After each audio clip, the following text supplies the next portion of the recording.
primeiro eu fui tentar entender, né, o que é a inteligência artificial, de onde é que veio a inteligência artificial. E, de fato, a inteligência artificial ela já começa a surgir com o próprio surgimento dos computadores, né, e da computação. Então, foi o Alan Turing, né, o famoso matemático inglês, que desenvolveu tanto o conceito de computador e de ciência da computação, quanto de ele criou os conceitos iniciais e a própria defesa da existência da inteligência artificial, né? Então, a grande contribuição dele foi realmente criar as chamadas máquinas computacionais, ou que a gente passou a chamar de computador, né, que tinha uma diferença dos, das máquinas anteriores, que elas eram só automatizadas, ou seja, você criava ali mecanicamente um movimento repetitivo que conseguia, por exemplo, fazer contas, né? Então, já no século XIX, você tinha programadores, né, dessas máquinas automatizadas, a mais famosa de todas é a Ada Lovelace, que ela vai aparecer aqui na nossa apresentação depois. Mas ele cria essas máquinas computacionais, que são basicamente as máquinas que você pode colocar algum tipo de software, né, algum tipo de linguagem computacional. E a grande sacada dele é que, para que você conseguisse ter uma máquina computacional, você precisava ter uma linguagem simplificada, porque você precisava limitar as alternativas, né, para essas máquinas. E aí ele teve a ideia de criar uma linguagem baseada em dois símbolos, né, 0 e 1, para simplificar e com números finitos. Depois a gente vai ver da onde eu acho, né, que ele tirou essa ideia, porque que ele começou a achar que a linguagem era importante dentro desse processo, né? Mas o Turing também, ele também criou, né, o próprio conceito de inteligência artificial, né? E criou o chamado teste de Turing, né, que ele, na verdade, argumentou que a inteligência artificial ela existiria a partir do momento, né, que robôs e máquinas pudessem nos enganar, pudessem fingir para a gente que elas eram efetivamente inteligentes, né? Por isso que acho que todo mundo que mexe na internet já 1000 vezes já deve ter feito esses testes de CAPTCHA, né, que é uma sigla, na verdade, né? Para quem já teve curiosidade de onde que veio esse nome engraçado, é uma sigla que fala Completely Automated Public Turing Test to Tell Computer and Humans Apart. É isso que significa CAPTCHA, né? Então, é basicamente a aplicação do teste de Turing, no qual a maior parte deles é baseado na ideia de que, pelo menos no estágio mais contemporâneo, né, de avanço da inteligência artificial, elas ainda têm limitações para reconhecer imagens, né? Por isso que você tem que ir lá clicando nas imagens da faixa de pedestre, do navio, seja lá o que for, da bicicleta, mas obviamente sabe que a inteligência artificial está evoluindo, principalmente na capacidade de interpretar imagens. A gente vai discutir isso um pouco depois, porque isso gera alguns dos problemas relacionados à inteligência artificial, principalmente discriminação algorítmica e tudo mais, mas ainda ela está se desenvolvendo e, obviamente, ela usa muita energia, é caro, né? Então, por incrível que pareça, esses testes de CAPTCHA, hoje em dia, eles, na verdade, eles são usados só porque é muito caro você usar o processamento, né, de imagens para somente entrar dentro de um paywall, coisa desse tipo. Mas, em alguns anos, provavelmente nem esses testes de CAPTCHA vão fazer sentido mais, né? Porque a inteligência artificial já vai chegar num patamar que ela consegue realmente superar todos esses testes, ele não vai eventualmente existir. Então aqui a gente percebe uma evolução entre o pensamento primeiro da Lovelace, né, sobre a potencialidade, né, de uma inteligência artificial. Então a Ada Lovelace, que também foi uma das principais matemáticas do século XIX, né, ela falou que ela acreditava, né, e ela é considerada a primeira programadora, né, da história, assim, e ela achava que você nunca conseguiria ter uma máquina que conseguiria ir além das ordens que as pessoas eventualmente dessem para essa máquina, né? Então, ela acreditava na figura aí do programador como uma figura essencial. E o Turing, já em 1850, ele traz um outro argumento, né, de que se as máquinas começarem a poder nos convencer, aí existe uma inteligência artificial. E a crença do Turing na inteligência artificial veio de uma experiência bem prática que ele teve, né? Acho que algumas pessoas aqui já devem ter assistido aquele filme, né, sobre a história da vida dele durante a Segunda Guerra Mundial, no qual ele cria os primeiros computadores que eram computadores para decifrar os códigos, né, nazistas. E aí ele, depois, né, ele refletindo sobre essa experiência, ele falava que uma das coisas que mais impressionou ele é que como as máquinas eram, essas máquinas, né, que ele construiu de quebrar os códigos, como elas eram físicas, elas usavam materiais que às vezes tinham diferenças, né, na sua composição ou no formato, o que ele começou a perceber é que muitas vezes os resultados não eram exatamente os resultados que ele esperava que essas máquinas gerariam. Às vezes elas geravam resultados que eram surpreendentes. Ou seja, nem tudo era exatamente como ele tinha programado. Por quê? Porque tem o aspecto físico das máquinas que muitas vezes levam a resultados que são diferentes daqueles que a gente imaginava, né? Então, ele nem estava pensando ainda em máquinas que podiam aprender consigo mesmas ou se autoprogramar, como a gente vai ver que é a situação que a gente tem hoje em dia, né? Mas mesmo a inteligência artificial baseada na sua utilização por computadores ainda mais simples, né, como os que a gente tem hoje em dia, que não tem redes neurais nem nada desse tipo, como cada processador é de um jeito, cada processador tem um aspecto físico ou processa dentro de uma temperatura diferente, ele começa a gerar resultados também diferentes, né? Resultados que a gente poderia chamar de bugs, né? Ou imperfeições, mas que eventualmente geram um tipo de pensamento que começa a se tornar cada vez mais próximo do nosso, né? Já que o nosso pensamento também tem uma série de bugs, né? E uma coisa que hoje em dia, acho que quando eu comecei a dar aula sobre inteligência artificial, 3, 4 anos atrás, é engraçado que eu precisava primeiro convencer as pessoas que a inteligência artificial existia, né? Porque as pessoas tinham dúvida. Realmente no último ano, ou último ano e meio, depois que a gente teve um uso mais acelerado, principalmente do ChatGPT, ninguém mais tem dúvida, né, dos potenciais da inteligência artificial. Mas as pessoas ainda se surpreendem de como esse potencial está desenvolvendo-se muito rápido, né? Uma das formas mais, que eu acho até estranhas e curiosas de interação com a inteligência artificial que a gente tem hoje são os novos influencers de inteligência artificial. Acho que muitas pessoas talvez lembrem dos debates em torno da aquisição que o Elon Musk fez do Twitter, ou atualmente X, né? Que em um determinado momento vocês devem se lembrar que dos argumentos do Elon Musk para não comprar o Twitter era que tinha muitos bots no Twitter, né? Que isso reduziria o valor do Twitter.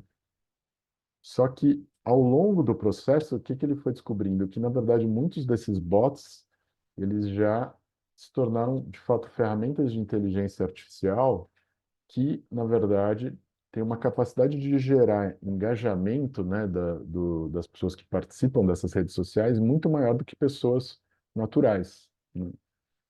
E um dos exemplos mais famosos, né, desses novos influenciadores de inteligência artificial essa Lil Michela, né, que é uma influenciadora que tem até um nome meio italiano, meio engraçado, mas é um personagem de inteligência artificial, né, totalmente criado por inteligência artificial, mas que tem uns aspectos interessantes, né? Vocês podem olhar nessa foto aqui, na verdade é uma foto montada no qual ela aparece interagindo com pessoas que não são, né, pessoas não são máquinas, né, e ela em algum momento começa a ter namorados que são pessoas físicas, né, pessoas naturais.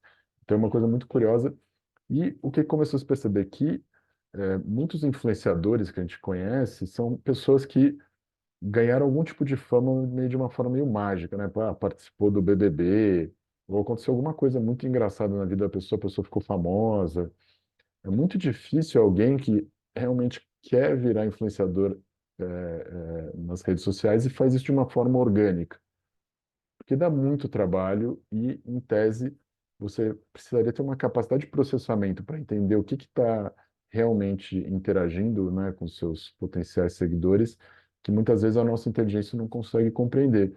Você fala com influenciadores, os que fazem sucesso muitas vezes nem sabem por que fizeram sucesso, não conseguem nem explicar o que está acontecendo. Mas as ferramentas de inteligência artificial, elas conseguem identificar como que as pessoas estão reagindo a cada foto, né? Imagina, olha, essa foto ela viralizou por tais motivos, né? Ela consegue interagir e conseguir analisar os microdados para conseguir analisar justamente esse impacto. Além disso, né, a ferramenta de inteligência artificial não precisa dormir. Então, ela consegue continuar postando de uma forma muito sistemática, né, e ela não tem pudores, né, que às vezes a gente tem a ficar pensando, pô, vou ser queimado, né, nas redes sociais. Não, ela vai sempre atrás daquilo que gera mais hits. Então, por exemplo, a Lil Miquela, eu olhei ontem, ela já tem 2,6 milhões de seguidores, né? E ela diz aqui claramente que ela é um 20-year-old robot living in LA, né? Que é tipo, então ela fala que ela é um robô, mas as pessoas continuam interagindo loucamente, né, com esse robô. E esses influenciadores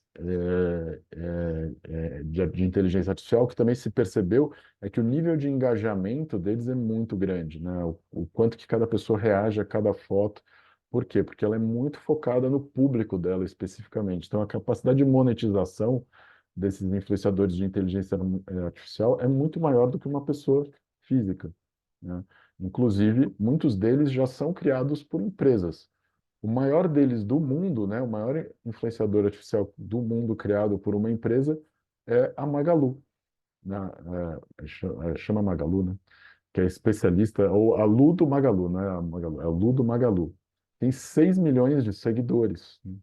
E se vocês tiverem curiosidade de entrar na rede, as pessoas conversam com a Lu do Magalu, as pessoas acham que é amiga, né, pedem dicas, interagem fortemente com a Lu do Magalu, né? Então, se a gente for pensar, acho que a gente já vive nesse momento onde a gente tem muitos exemplos dessa inteligência artificial que supera o teste do Turing, né? De que essa inteligência artificial que realmente engana as pessoas. E isso está crescendo de uma forma muito substancial. Talvez vocês já tenham lido notícias, por exemplo, a de grupos de K-pop, né, que são totalmente artificiais, totalmente criados por inteligência artificial.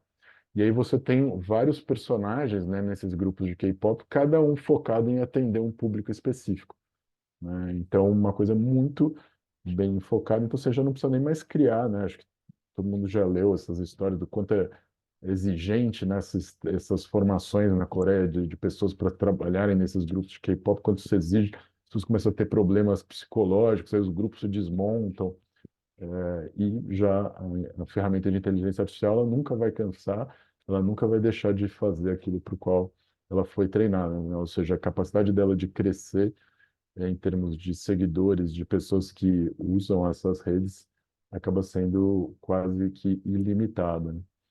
E aí, qual que foi uma das os meus achados, né, quando estava fazendo minha pesquisa? Foi um livro que tem as anotações das aulas, né, que o Turing assistiu em Cambridge, quando o Wittgenstein, né, que é um dos maiores filósofos do século passado, estava dando aula lá. E o Wittgenstein, ele é o maior filósofo da linguagem, né, que a gente teve no século passado. E ele teve um grande debate com o Turing, que acho que impacta muito na forma como a gente entende a inteligência artificial até hoje, né, no qual o Turing defende a ideia de que a matemática é perfeita, né, que a matemática ela é pura, que ela, na verdade, ela não é uma coisa inventada, que ela é uma coisa descoberta, né? Que ela é uma realidade, por assim dizer. E o Wittgenstein dizia não, que a matemática ela é uma construção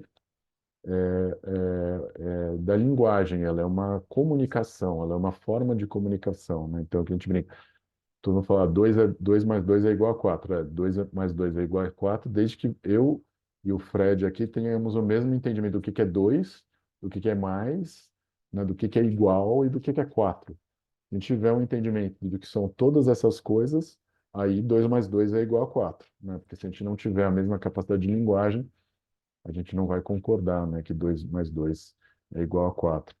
E acho que o Turing, ele pensou, isso acabou impactando nele, né, quando ele pensou em literalmente criar uma nova linguagem para os computadores, né?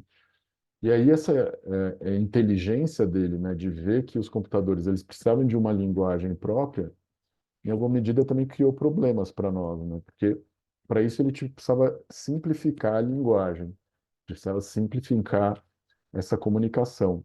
E aí ele criou essa comunicação totalmente binária, né? Que tudo é 0 e 1. Então, se a gente pensar na inteligência artificial, ela é totalmente construída com base nesse 0 e 1, 0 e 1. Quais são as consequências disso para a sociedade, com o uso cada vez maior da inteligência artificial? Que o fato é, a nossa inteligência ela não é binária, né? Muitas vezes a sociedade nos leva a ter raciocínios binários. Então, por exemplo, hoje em dia a gente já sabe que o fato da gente olhar para a política em termos binários, né, em termos de esquerda e direita, é algo determinado pela matemática, né? Por quê? Porque os primeiros sistemas eleitorais, eles foram sistemas eleitorais distritais. E já existem vários estudos que demonstram que são os sistemas eleitorais distritais, né, que foram usados principalmente na França, após o período da Revolução Francesa, né, para eleger o parlamento, que levou à formação de partidos e partidos que foram gradualmente se radicalizando, né, na primeira convenção e levaram, né, ao que depois a gente conheceu como a época do terror, né? Então, dentro da nossa experiência no contato com a linguagem de computadores, também, né, a gente acaba sendo levado a sempre fazer escolhas binárias, que é o que a inteligência artificial consegue reconhecer. Então, boa parte do mundo que a gente vê hoje por meio das redes sociais, ele reflete um pouco disso, o fato de que a gente ainda tem, né, os computadores operando por uma linguagem binária. A gente vai ver um pouquinho mais para frente que isso pode mudar no futuro, mas por enquanto é o mundo onde a gente vive, né? O mundo das redes sociais cada vez mais polarizados. A gente pode voltar um pouquinho disso depois. Mas eu queria mudar com vocês para entendendo o que que é a inteligência artificial, né? Qual que é o papel que ela tem no mundo hoje. Vamos tentar entender qual que é o impacto que ela tem nas grandes companhias e na governança corporativa. Então, eu dividi esse uso e esse impacto em três tipos, né, de impactos. Primeiro, uma coisa que eu chamei de aplicação fragmentada, depois aplicação concentrada e depois algo que eu estou estudando, na verdade, hoje em dia, que são tecnologias que surgiram até depois que eu escrevi o meu livro, né, aquele de 2002. Já teve coisas que surgiram depois disso, né, que eu estudei depois que eu escrevi o meu livro. Mas no livro em si eu só falo de dois tipos, né, que é a aplicação fragmentada, que é o que vários de vocês devem ter no seu dia a dia dentro das companhias, né? Então, que é o uso de aplicação de aplicativos de inteligência artificial em alguns setores da companhia. Como, por exemplo, a companhia tem um setor de logística, e aí você desenvolve um software para organizar toda a logística da companhia, com base em algoritmos mais limitados a fazer esse tipo de análise. Então, aí o RH da companhia, ele também usa inteligência artificial, mas por quê? Ele usa a inteligência artificial para ajudar a calcular a remuneração variável dos trabalhadores, né? Então, tem muitas empresas de RH que já prestam esse tipo de serviço para companhias, que elas falam, olha, eu vou comparar os salários que vocês estão pagando e os bônus com o que tem no mercado e vou te dizer mais ou menos quanto que você tem que pagar para cada pessoa conforme a performance, né? Outros usos seriam pequenos usos de machine learning, né? Ou seja, o uso de machine learning, por exemplo, para fazer avaliação dos funcionários, por exemplo, né? Ou também o que a gente começou a ter em algumas companhias, a aplicação de blockchain para aplicação muito específicas, né? Então, alguns bancos começaram a ter smart contracts já com base em blockchain. Mas como vocês podem ver, o que que eu digo de aplicação fragmentada? É o uso disso em várias partes da companhia, né? Então, o uso de ferramentas de inteligência artificial dentro da companhia que não se conectam e que também não são articuladas dentro de um modelo de governança. Elas são usadas para melhorar funções isoladas dentro da companhia, né? Então, se a gente for olhar, esse é o uso mais dominante que a gente tem hoje e um uso meio que não causa tanto susto nas pessoas, não assusta tanto as pessoas. Um uso que começou a assustar as pessoas foi o que eu comecei a chamar de aplicação concentrada, né? Que é uma aplicação mais horizontal da inteligência artificial. Então, um dos primeiros exemplos, né, foi a tentativa de colocar robôs para substituir membros do conselho de administração, né? Então, a gente teve uma experiência com uma empresa em Hong Kong que tentou utilizar uma ferramenta que chama VITAL, né, que é Validating Investment Tool for Advancing Life Sciences. Então, era uma companhia de investimentos que queria usar, né, essa ferramenta de inteligência artificial para decidir, para ser um membro do conselho que vota as alocações de investimentos daquela companhia. Isso acabou não indo para frente porque a lei de Hong Kong, assim como a lei do Brasil, por exemplo, exige que os membros do conselho de administração sejam pessoas físicas, né? Sejam pessoas naturais. E aí, um avanço que teve ainda durante o período que eu estava estudando, em 2001, foi o surgimento das DAOs, né, que é Decentralized Autonomous Organizations, que num primeiro momento elas começaram a ser usadas também só para smart contracts, principalmente aqueles que utilizavam criptomoedas para os seus pagamentos. Então, uma coisa que também não assustava tanto as pessoas. Mas o que acontece? Nos últimos 2 anos, a gente teve o surgimento de dois usos ou potenciais usos da inteligência artificial que podem ter impacto muito maior, né? Que é o uso dos chamados modelos fundacionais, que é um conceito que surgiu em 2022, que é a ideia, né, de que você teria modelos chamado deep learning, né, que geram as próprias aplicações de inteligência artificial. Então é quase uma meta-inteligência artificial, é uma inteligência artificial que gera aplicação fragmentada, que constrói os robôs para assumir o conselho de administração. Então, se a gente pensar que, por exemplo, os modelos de linguagem que a gente tem atualmente, como o ChatGPT, ou os modelos mais avançados, né, como o ChatGPT-4, eles podem evoluir, né, pelo que a gente já tem de anúncio, por exemplo, dessas companhias da OpenAI, que eles já estão desenvolvendo, né, o ChatGPT-8, que seria, sim, aí um modelo fundacional completo, que é capaz de organicamente gerar suas aplicações de inteligência artificial, né? Se a gente chegar nesse momento, o que que a gente pode ter? Na verdade, a gente pode ter eventualmente uma DAO que seja controlada por um modelo fundacional, e aí, eventualmente, ela vai conseguir cumprir todas as funções dentro de uma companhia, né? E aí a gente vai ter o que eventualmente a gente poderia chamar de uma companhia totalmente autônoma, né? Ou seja, uma companhia que é governada pela inteligência artificial, né? E já não precisa mais de membros do conselho de administração, já não precisa mais de administradores, já não precisa mais de nada, né? Então, se a gente pensar juridicamente, isso já pode acontecer, porque a gente já tem o instrumento das DAOs, né, que são controladas por algoritmos. E aí basta que a inteligência artificial evolua para que a gente tenha efetivamente modelos fundacionais para a gente ter essa, essa situação. E o que é mais assustador, até de uma certa maneira, é a evolução, né, que eu pude ver a última vez que eu estava pesquisando esse tema nos Estados Unidos, no MIT, no laboratório deles de computação quântica, né? Enquanto eu estava lá ainda, eles tinham um problema que eles já tinham desenvolvido os computadores, né, de computação quântica, que são as chamadas computadores de redes neurais, né? Então são processadores, na verdade, que funcionam de uma forma a mimetizar os nossos neurônios, ou seja, funcionam em rede. E aí, eventualmente, para esse tipo de computação, você não vai precisar mais de uma linguagem simplificada, tipo 0 e 1, né?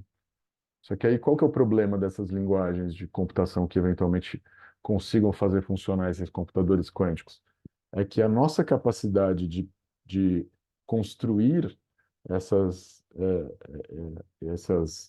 esses códigos, né, de computação, ela não é suficiente para conseguir programar esses computadores quânticos.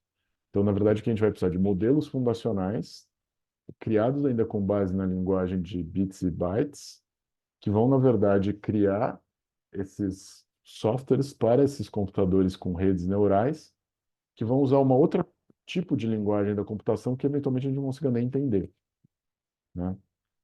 E o resultado disso é a construção daquilo que hoje em dia já existe, mas que com os computadores neurais vai ficar muito mais evidente, que é as chamadas black boxes, né? Que são, na verdade, linguagens de computação que o nosso cérebro não consegue mais entender. Não é que a gente não consegue mais acompanhar a velocidade do processamento, né, desses computadores. A gente não consegue sequer entender a linguagem que ele vai estar desenvolvendo. né? Então, as análises matemáticas que ele vai estar fazendo, a gente não vai conseguir acompanhar porque a gente não entende a linguagem que é usada para fazer essas análises matemáticas, né? A gente já teve situações de criações de black boxes, né? Mas, no geral, essas black boxes são criadas em ambientes totalmente controlados, né? Sem que, eventualmente, você precise efetivamente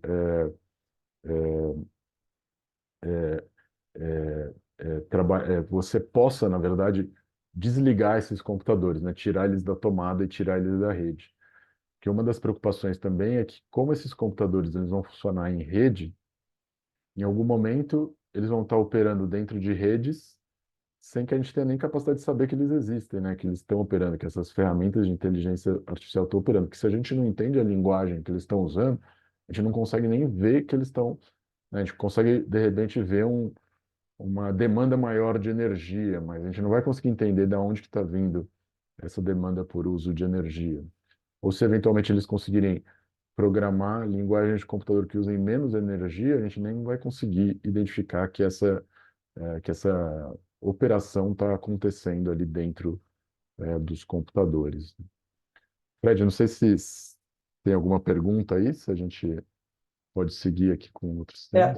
Não chegou nenhuma pergunta aqui, mas eu queria trazer talvez para a turma perder um pouco da vergonha. Quando você coloca dessas empresas substituídas por robôs, ou mesmo casos ainda iniciantes de membros do conselho substituídos por inteligência artificial, acho que esses são casos já existentes, né, já em testes.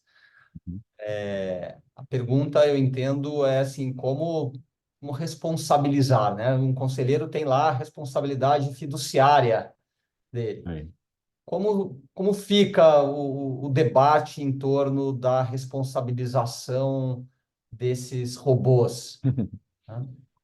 É uma ótima pergunta, Fred, e até curioso, porque quando foi criada a legislação das DAOs, né, no Wyoming, é até curioso, um estado bem pequenininho, pobre dos Estados Unidos, que criou essa legislação justamente para gerar negócios lá, né, trabalho para a criação dessas DAOs. Na legislação, especificamente, tem uma previsão de isenção de responsabilidade por violação de deveres fiduciários da ferramenta de inteligência artificial, né? Então, você perde esse tipo de proteção. E quando as pessoas pensavam na aplicação das DAOs somente para smart contracts, ninguém estava preocupado, porque smart contracts todo mundo pensa, não, smart contracts são automáticos, mas não tem nada na legislação que diz que aqueles algoritmos eles só podem ser usados para smart contracts.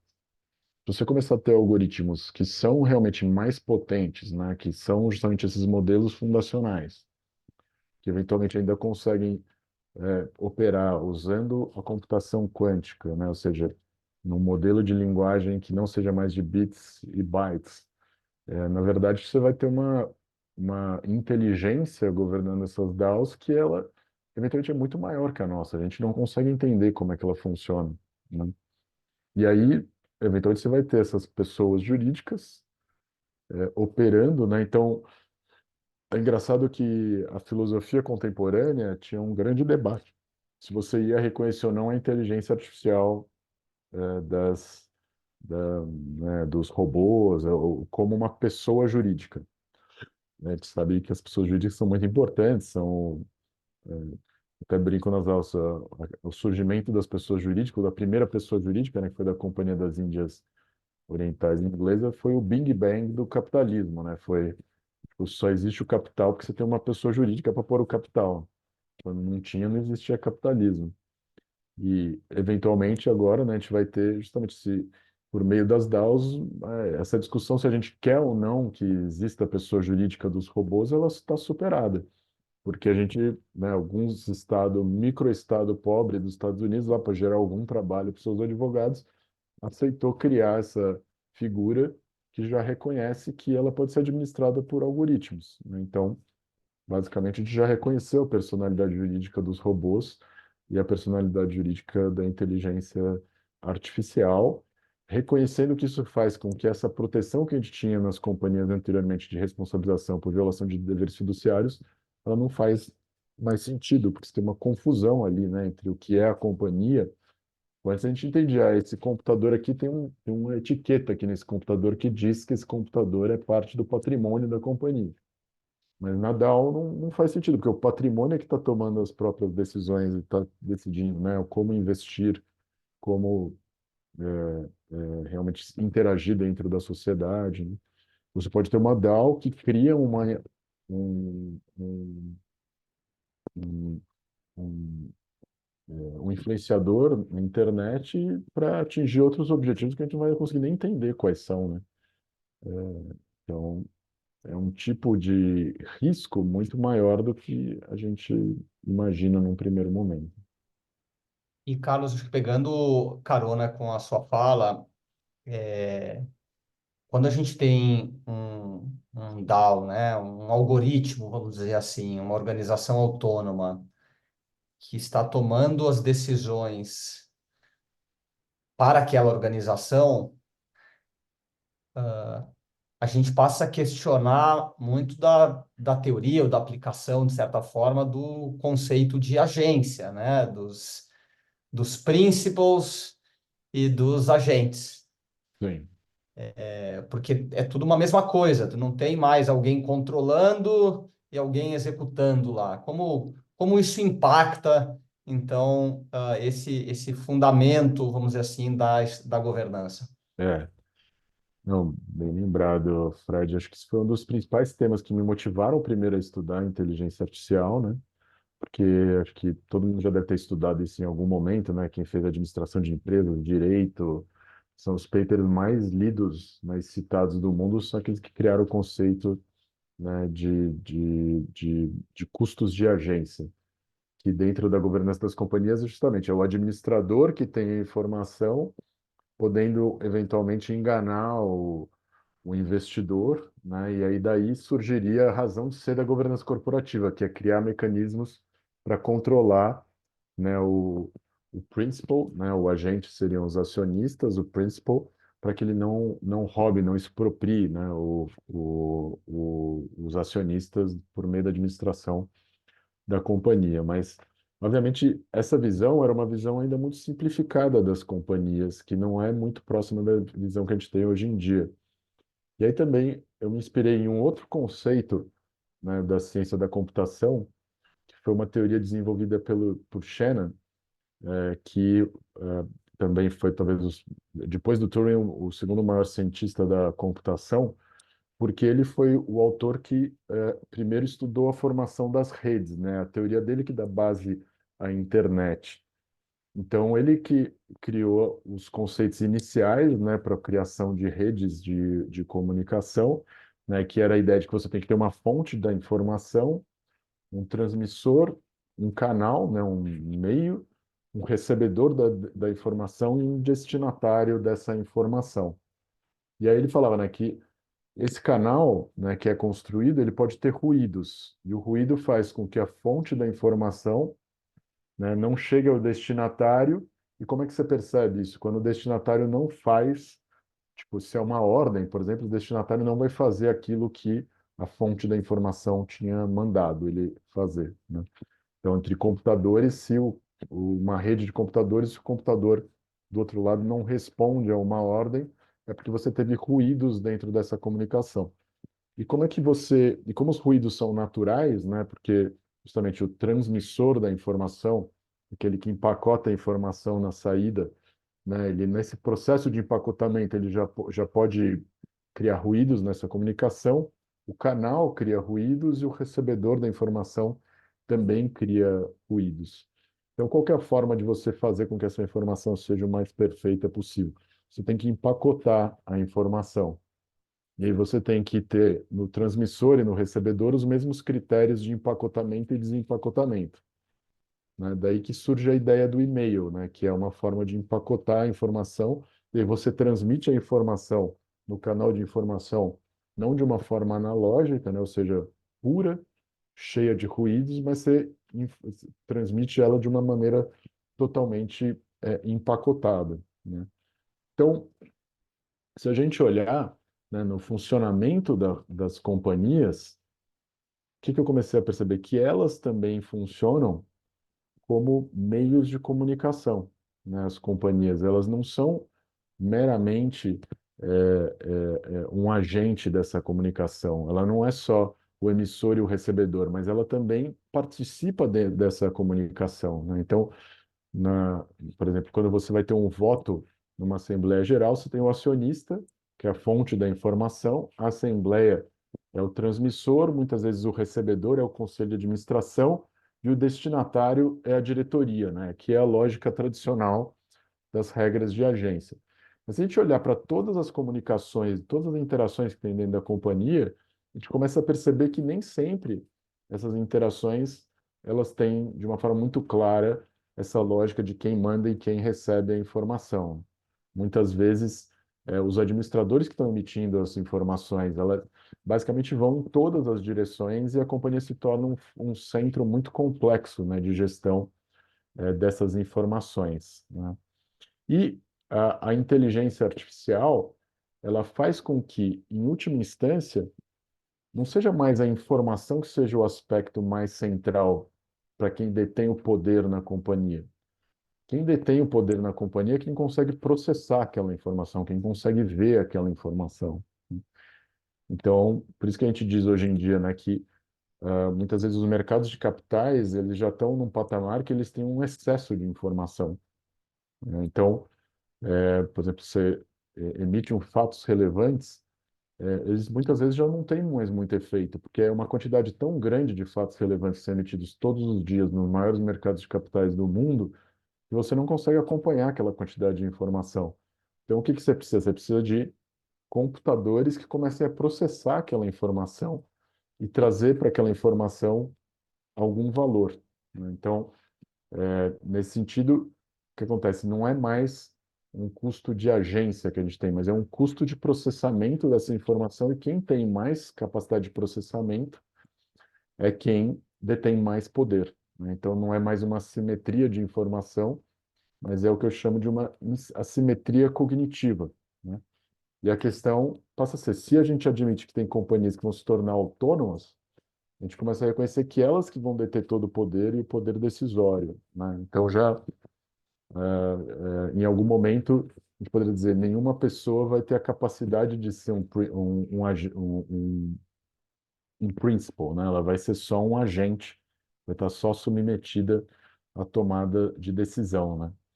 E aí eu digo que o problema que a gente vive hoje é um certo problema ético, né? Que eu chamo de panóptico invertido, né?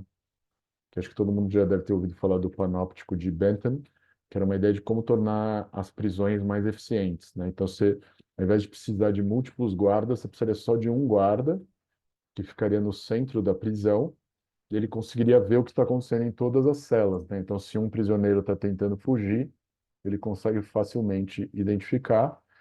E aí, como todos os prisioneiros têm a percepção de que eles estão sendo vigiados, eles já vão necessariamente ter um comportamento mais adequado só pela percepção de que eles estão sendo constantemente vigiados, né? Então, isso é uma foto de uma antiga prisão, né, em panóptico que foi construída nos Estados Unidos. Só que a realidade que a gente vive hoje, né, com uma realidade mediada pela inteligência artificial detida por companhias que usam a tecnologia de uma forma muito desproporcional, né, muito mais vasta do que as outras companhias existentes dentro do mercado, é que não só todas as companhias são um meio de comunicação, mas algumas companhias, principalmente as de grande uso de tecnologia, são esses comunicadores universais. Então, de forma que, na prática, quando você se comunica por meio dessas companhias, você já não sabe mais, né, se as outras pessoas estão vendo a mesma imagem que você está projetando, né? Então, mesmo aqui, né, o, vocês podem imaginar que o que está atrás de mim é de verdade, né, o fundo aqui do meu escritório, mas também podia ser um fundo de tela, né, se eu tivesse uma, uma, uma linguagem da computação muito avançada, né?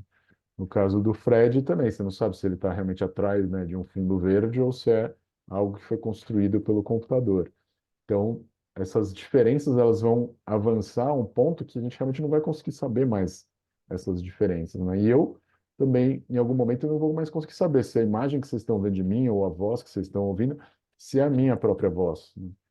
A gente vai perder totalmente esse controle e a nossa vida ela vai se tornando cada vez mais virtualizada naquilo que eu chamaria de um panóptico invertido, né? Não é mais que o vigia consegue ver o vigiado. É, na verdade, o vigia não sabe, o quem está sendo vigiado não sabe se o vigia existe, o vigia não sabe se ele está realmente vendo os prisioneiros, né? Todo esse ambiente é virtualizado e, na verdade, a única coisa que existe mesmo é o meio, né? O meio de comunicação que ele possa assumir um controle sobre todas essas comunicações. E aí, digamos, é uma subversão, né, da teoria matemática do Shannon, pelo fato de que os meios de comunicação se tornam dominados pela própria inteligência artificial, né? Ô, Carlos, aproveitar que a gente tem uma pergunta muito boa aqui de uma convidada especial, que é a Beatriz Portugal Gouveia, e ela coloca, eu acho que justamente Pra nesse cima. universo que a gente já não reconhece mais o que que é verdade, o que que não é, e com companhias totalmente autônomas, escreve ela, com computação quântica, qual seria o papel das pessoas, dos profissionais, né? Como seria o mercado de trabalho nesse contexto? É uma pergunta bastante essencial, né? Minha querida prima Biti já levantou aí para eu cortar, né? Obrigado, mas como eu sei que a Biti trabalha muito com o setor educacional, eu imagino que ela tem uma preocupação muito grande com esse tema mesmo, né? Porque, de fato, né, até a gente fica com uma certa dúvida, né? Se isso tudo avançar nesse patamar, muitas pessoas brincam, né, que os seres humanos vão virar pets, né? A gente não vai ter uma função econômica propriamente dita. A nossa relação, com a realidade vai ser a mesma que a gente tem com os nossos cachorros e gatos, né? A gente não sabe se eles estão Algumas pessoas acham que elas se comunicam com cachorros e gatos, mas a maior parte das pessoas acreditaria que eles não entendem, né, o que a gente está falando com eles, né? E se a inteligência artificial começar a evoluir numa forma muito rápida, em algum momento a gente não vai conseguir se comunicar com essas ferramentas de inteligência artificial.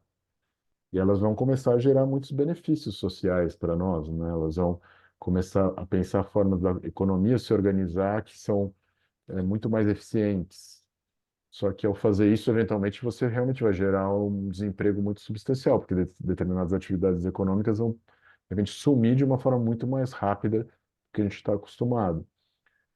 As- o processo industrial ele pode ser muito aprimorado por meio da inteligência artificial, ao ponto de que você vai ter uma sucessão, né, de produtos no mercado de uma forma muito mais rápida do que a gente tem atualmente. Então, isso vai levar, eventualmente, que alguns tipos de empresas, né, de repente, se tornem totalmente obsoletas de uma forma muito rápida. Então, por exemplo, a gente está acompanhando agora a transição, né, entre veículos a combustão por veículos elétricos, né, veículos que usam combustíveis fósseis por veículos que usam combustíveis elétricos. E a gente percebe que isso é muito lento, né, um aprendizado. Você tem vários impactos no mercado que as pessoas não imaginariam.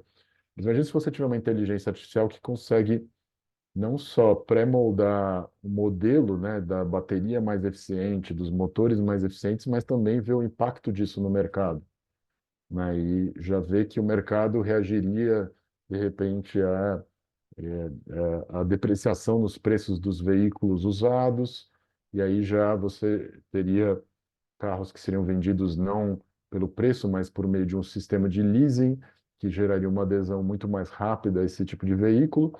E aí, ao invés de você ter uma transição aí, né, que a gente imagina desde que a Tesla foi lançada até agora, se passaram 10 anos. É relativamente lento, né? E ainda os veículos elétricos nem são dominantes no nosso mercado ainda. Ou seja, de repente vai demorar 20 anos para ter essa transição. Mas imagine se você conseguisse fazer essa transição em 2 anos. O que aconteceria com todas as pessoas que trabalham nas fábricas de veículos a combustão, né? Então, com a inteligência artificial, a tendência é que esses processos se tornem cada vez mais rápidos. E as pessoas, né, que desenvolvem uma determinada especialização no seu trabalho, essa especialização ela se torna cada vez menos necessária, né? E aí algumas pessoas diriam, então o que que você vai precisar? Você vai precisar de um estado de bem-estar social muito mais forte, capaz de absorver esses impactos de um desemprego muito mais rápido, mas que também está acompanhado de uma geração de riqueza muito maior do outro lado, né? Então, né, o que que a gente vai precisar? A gente vai precisar de uma regulação da própria sociedade que consiga capturar um pouco da riqueza que está sendo gerada nessas novas tecnologias e transmitir para o resto da sociedade. E transmitir principalmente na forma de educação, né? Formar pessoas que estão perdendo emprego para que elas consigam se realocar num mercado que vai estar se transformando de uma maneira cada vez mais rápida.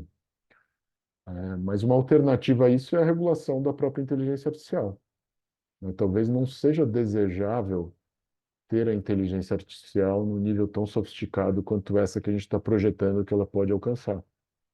Talvez em algum momento, será que a gente não pode imaginar, olha, sociedades democráticas, elas não poderiam eleger não ter esse nível tão avançado de inteligência artificial, né? Não permitir o funcionamento desses black boxes, não desejar que a gente tenha o uso da inteligência quântica que pode mimetizar de uma forma muito sofisticada a nossa própria inteligência, de forma que a gente se torne inútil, né? Muitas das filosofias contemporâneas elas estão baseadas na ideia de que a felicidade do homem, né, a própria ética judaico-cristã ela é baseada na ideia de que a felicidade é derivada do trabalho. Se as pessoas se tornam inúteis para o trabalho, será que vai ter algum senso na nossa vida, né? Será que em algum momento a gente não tem que proteger a nossa própria existência de uma forma mais ampla em relação à inteligência artificial, né? E será que a gente conseguiria fazer isso? Em que momento a gente deveria parar, né, de fazer isso? Mas aí existe um problema geopolítico também, né? Que é o problema que a gente se encontra hoje em dia. Se uma sociedade, se uma democracia chegar a essa conclusão, falar, eu não quero inteligência artificial, certo? E em um outro país autoritário, né, que deseja só o engrandecimento dos seus governantes, fala assim, não, vamos investir todos os nossos recursos no desenvolvimento da inteligência artificial. O que que vai acontecer? Em 10, 15, 20, 30 anos, esse país autoritário vai ter armas muito mais sofisticadas do que as que a gente, ou vai conseguir hackear todos os sistemas de computador que a gente já usa, né? Ou seja, eles vão poder, eventualmente, em uma guerra, extinguir, né, toda a nossa população e gerar um processo de genocídio, e a gente não vai ter nem como se defender, né? Porque vai ser como no passado, quando determinados países detinham a pólvora, né, e armas à pólvora, e outros, né, só armas que não tinham essa capacidade de explosão, né? Então, são escolhas muito difíceis as quais a gente está colocado agora, né? É uma tecnologia tão poderosa que é muito difícil de pará-la, né? Tem tantos interesses em jogo e talvez aqui a gente está chegando no final do nosso evento e é uma pena. O tema é tão rico, tão profundo que a gente precisaria criar uma segunda semana societária focada em inteligência artificial. Talvez seja essa uma ideia para o nosso segundo semestre. Mas talvez aproveitar, Carlos, aqui a pergunta da Caroline Pinheiro.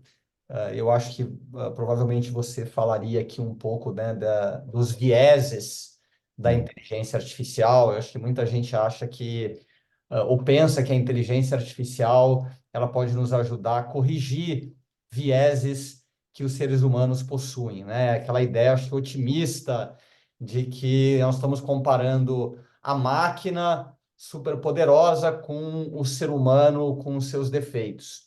sim, E a Caroline pergunta aqui se seria possível falar em um aperfeiçoamento desses sistemas, né, das inteligências artificiais, para uma governança que considere as partes impactadas pela atividade, os stakeholders, né? E aí, se na opinião do professor existe algum problema nesse tipo de delegação que envolve o âmago da decisão empresarial.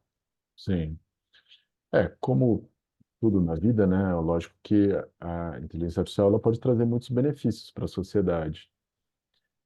E dentre eles aumentar essa capacidade de corrigir determinados vieses, né, ou, né, determinadas decisões que a gente acaba tomando na vida que são muito mais influenciadas pelos nossos preconceitos do que uma busca pela eficiência, né? E quando eu dou aula disso, eu uso como exemplo um filme com o Brad Pitt que chama Moneyball, né? Esqueci o nome em português, infelizmente, mas é um filme bem interessante que eles mostram que em um determinado momento os times de beisebol nos Estados Unidos, eles eram selecionados por uns velhinhos ali, né? Meio que escolhiam o que eles achavam que eram bons jogadores. Aí você perguntava para eles por que eles achavam que aquele era um bom jogador, eles iam falar, não, porque tal cara é bonito. Não, porque tal cara tem uma namorada muito bonita. Porque o estilo dele de jogar bola é muito bonito, né? O movimento que ele faz. Ou seja, as pessoas estavam sendo influenciadas por coisas totalmente superficiais, que têm um valor, né? A gente sabe que pessoas bonitas são, né, atraem fãs e podem até ser positivas para os times. Mas se o seu objetivo é ganhar um torneio, você tem que ter um conjunto de atletas que consiga te permitir atingir esse objetivo. Então, né, o que que eles começaram a usar no filme? Um cara começou a desenvolver algoritmos para mostrar, né, quais que eram os números que eles precisavam atingir na temporada para serem campeões. E aí, por exemplo, eles começaram a identificar umas pessoas que, ao fazer o arremesso da bola, o cara fazia o arremesso da bola meio torto, assim, né? Jogava de uma forma diferente que os outros atletas.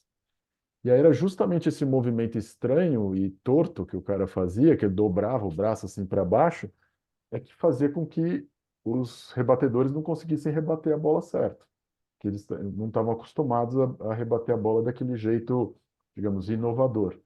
E ele foi identificando vários casos desse tipo, um cara meio baixinho, né, meio gordinho, um cara que não era tão bonito, um cara que não tinha uma namorada tão bonita, e com aquilo ele formou um time de pessoas que eram pouco demandadas no mercado, ou seja, que era um time barato, e ele conseguiu não ser campeão da liga, mas conseguiu avançar bastante no torneio naquele ano numa uma forma muito desproporcional, né, às posições que eles tinham tido nos torneios anteriores. Então, sem dúvida, né, você consegue usar algoritmos ou a inteligência artificial para corrigir esses vieses quando você sabe o objetivo, né, que você quer atingir. Mas uma coisa que a gente descobriu atualmente, né, é que quando a gente estuda esse tema, né, que é um tema bastante contemporâneo chamado discriminação algorítmica, a gente percebe que a inteligência artificial ela pode também atuar na sociedade de uma forma negativa, aumentando a discriminação. Tanto em razão daqueles que programam os computadores serem pessoas que têm um determinado viés, né?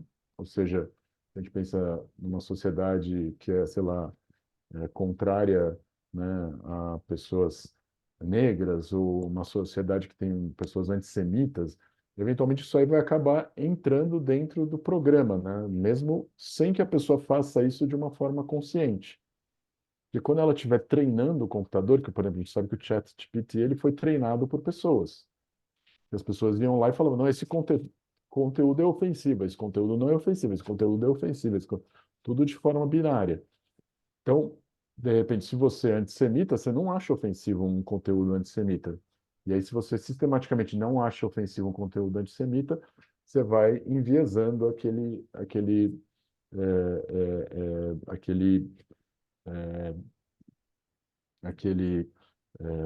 algoritmo a se tornar cada vez mais antissemita. Outra coisa é que, a partir do momento que você tem até esse processo de deep learning, né, que é você processar uma quantidade muito grande de dados e a partir dessa quantidade de dados você desenvolver uma programação própria, né, daquela ferramenta de inteligência artificial, o que acontece? Se a sociedade ela é racista ou se ela é misógina, né, se ela trata diferente, por exemplo, as mulheres, a base de dados que vai ser utilizada para o computador aprender, ela é uma base enviesada. E aí, o que que ela vai fazer? Ela vai aprender com essa base, né? E um exemplo disso que eu trouxe aqui foi esse caso aí de 2016, né, quando a Microsoft estava tentando aprender a trabalhar com inteligência artificial, eles criaram um chat no Twitter chamado Tai, que a Microsoft, não sei se todo mundo sabe, mas ela é a empresa no mundo com maiores rankings de ESG, uma empresa extremamente preocupada com essas questões de diversidade. E aí eles criaram esse bot, que era Tai, que tem um nome que você não sabe de onde é, se é asiático, se é africano, se é latino-americano. Até a imagem, né? Você vê que parece uma mulher, na verdade, ela parece uma mulher que você não sabe dizer se ela é negra, se ela é branca. Então, isso tudo foi criado de propósito, para não criar, não estimular preconceitos. Só que aí, a partir do momento que eles colocaram o bot para funcionar no Twitter, determinados grupos, né, neonazistas começaram a interagir com o bot. E no que eles foram interagindo com o bot foi aprendendo com eles. E depois de 24 horas, ele também se tornou, né, um bot fascista, racista, xenófobo.